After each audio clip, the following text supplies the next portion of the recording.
그래서 제가 애교 필러 시술을 진짜 또 많이 했지만 저도 느낀 적이 있어요. 엄청 치명적인 단점이 진짜 막 팬더처럼 피멍 드는 분들이 있거든요. 제가 그때 최악의 단점이 되는데,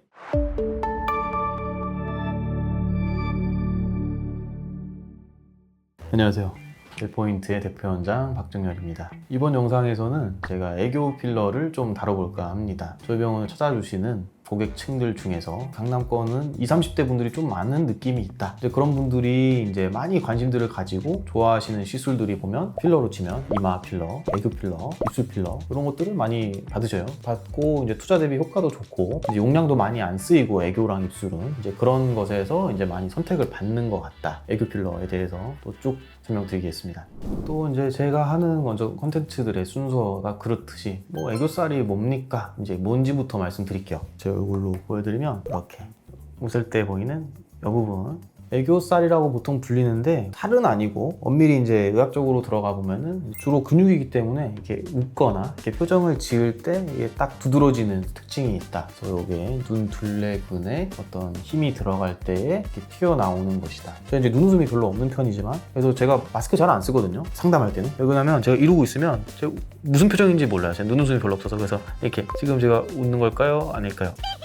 그래서 이제 자주 장난을 치기도 하는데 제가 웃는 걸 확인할 수 있는 길은 이제 애교살이 있냐 없냐 이 정도일 수 있어요. 원래 눈가 주름이 엄청나게 없는 스타일. 그래서 제가 눈가 보톡스 놓을 때는 좀 전 약하게 놓는 스타일이거든요. 웃을 때 보인다. 그래서 이거를 설명드린 것은 이제 애교살이 어딘지 말씀드렸잖아요. 이제 근육이라는 걸 제가 말을 했고 이제 애교 필러의 시술 목적은 이쪽 애교 필러를 넣어주게 되면은 웃을 때 제가 보인다고 했잖아요. 웃을 때 더 보이는 게 애교살이잖아요. 근데 애교살이 가만히 있을 때도 보인다? 그럼 이게 사람들의 인식엔 이게 웃는 상이라는 거예요. 얼굴이 웃는 상이 돼 보이는 게 1번 있고 그 다음에 착시라는 게 있어서 여기 애교살이 이렇게 좀 두툼하게 있으면 눈이 좀 더 커 보여요. 이렇게 세로 여기까지도 내 눈같이 보인다. 그래서 눈이 좀 더 커 보이는 것과 여기 또 포인트가 딱 되니까 여성분들은 여기 애교살 화장도 많이 하시거든요. 목적이 딱 하이라이트 주는 거죠. 강조점을 줘서 또 눈 쪽에 시선이 가면서 눈이 더 예뻐 보인다. 그런 목적으로도 한다. 그리고 이제 마지막 제가 세 번째 꼽는 거는 중안면이 좀 길다고 표현하시는 이렇게 중안면이 긴 경우에 이걸 끊어주는 방법이 몇 개 있어요. 마찬가지로 착시의 효과죠. 이 중안면이 실제로 이만큼의 길이는 변함이 없지만 애교 필러를 좀 넣어가지고 여기 도톰한 게 하나 딱 들어가 있으면 좀 짧아 보여요. 그런 효과가 있다.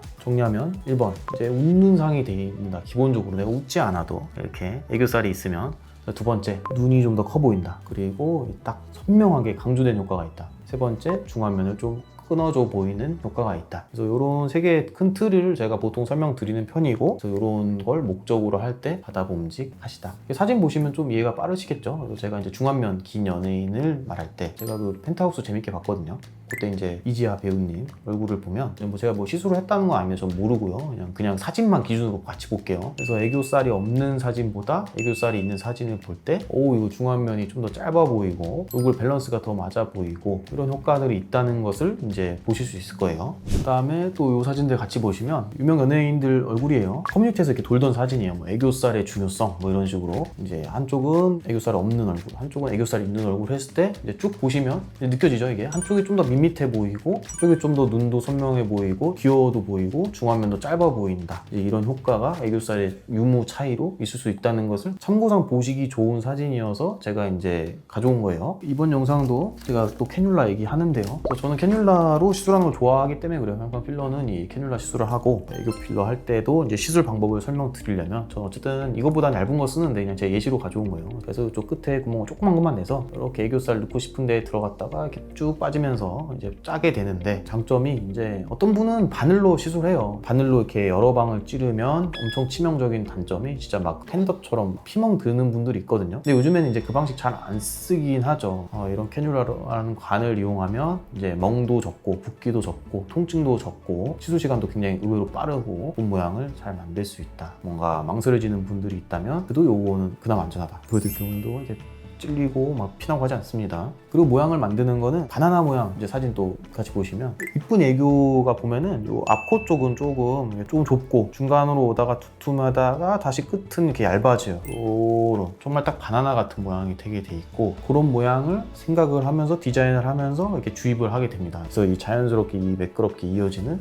형태를 제가 추구하고 있고요. 그러면은 애교 필러 쓸 때는 어떤 제품 주로 쓰시나요? 제가 이제 쭉 말했던 것 중에 사실 저는 기본적인 거라고 생각해서 말을 하나 놓친 부분이긴 한데, 제가 풍선에 바람 넣는 것 같다고 했잖아요. 어떤 모양을 크게 바꾸는 데는 한계가 있다는 점이 무른 필러를 써야 되기 때문에 그래요. 단단한 걸 쓰면 억지로 모양을 바꿀 수 있어요. 예를 들면 풍선에 시멘트를 넣어본다고 가정을 해볼까요? 그러면 제가 시멘트를 넣고 억지로 동그란 풍선을 네모나게 막 이렇게 만져볼 수 있잖아요. 그래서 딱딱한 걸 넣으면 모양을 바꿀 수 있는데, 그럼 애교 필러를 할 때 막 제가 턱끝이나 콧대에 쓰는 단단한 걸 넣으면 이 모양을 바꿀 수 있을 거거든요. 근데 그러면 절대 안 되는 게 진짜 여기 각이 지고 막 울퉁불퉁해져요. 그래서 무른 걸 쓸 수밖에 없다. 그 제품별로 라인업들이 있어요. 필러의 뭐 수입상 3대장이라고 불리는 레스틸렌과 뭐 주비덤과 벨로테로가 있으면, 걔네도 이게 무른 거부터 단단한 거 이렇게 순서가 쫙 있거든요. 벨로테로 소프트, 뭐 밸런스, 인텐스, 볼륨 뭐 이렇게 쭉 있고, 주비덤도 볼벨라부터 이렇게 쭉쭉쭉 가는 게 있어요. 그래서 이 낮은 라인이나 낮은 거에서 하나 정도 위 정도를 쓰는 것이 제일 적합하다. 약간 무른 성상이되 또 너무 무르면 좀 퍼질 수도 있으니까 시술 난이도가 의사가 자신만 있다면 하나 더 꾸덕한 것까지는 써도 괜찮다. 어떤 제품 쓰냐도 되게 중요해요. 잘 골라야 됩니다.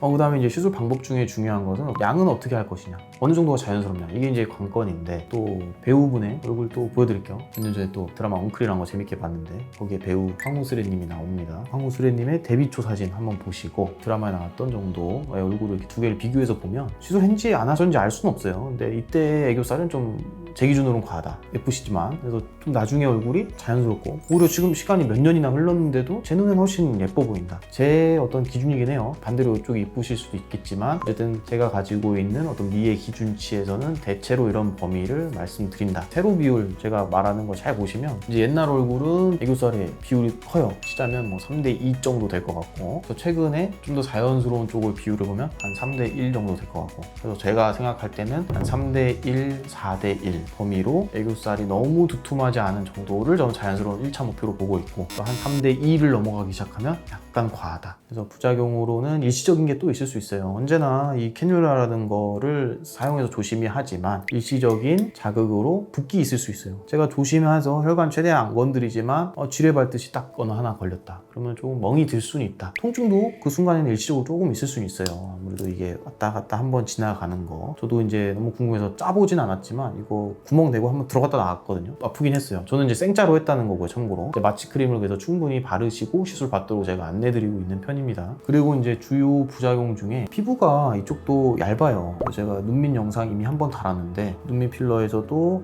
이제 피부가 얇기 때문에 부작용 중에 하나가 푸른색으로 비칠 수 있다. 보통 틴달 현상이라고 부르는데, 마찬가지로 애교도 눈밑과 같이 피부가 얇기 때문에 필러를 넣어놨을 때 이렇게 밖에서 외부에서 햇빛을 쬐었을 때 약간 푸르스름하게 비쳐 보일 수 있다. 제가 볼 때 최악의 단점이 되는데, 애초에 얇은 부위라서 조금 피해가기가 쉽진 않다. 그래서 제가 상대적으로 좀 깊게도 해보려고 하지만 비치는 분들은 비친다. 근데 이제 제가 시술을 받는 분들께 이것도 저는 항상 웬만하면 설명하거든요. 보통들 여성분들은 괜찮다고 하시는 게, 눈화장을 제가 항상 합니다. 그래서 애교 부분도 원래 화장을 하는 곳이라 색깔이 약간 변하는 건 보통 지장이 없어요. 뭐 이렇게 하시는 분들이 훨씬 다수고, 어쨌든 또 오늘은 총체적으로 다뤄드리는 시간이기 때문에 그런 점이 발생은 가능하다. 피부가 얇기 때문이다. 그리고 또 하나 많이 물어보시는 거, 여기 애교집이 저는 불분명한 것 같고 밑으로 이게 퍼져서 처지면 어떻게 하죠? 이 질문도 참 많아요. 도입부에 아까 20, 30대 여성분들이 많이 받으시는 것들을 우선 좀 다뤄볼까 합니다 라고 설명드렸잖아요. 이제 그 이유가 있어요. 한 50대, 60대 분들은 제가 근육이라고 설명드렸는데, 근육이 잡아주는 게 좀 약해요. 그래서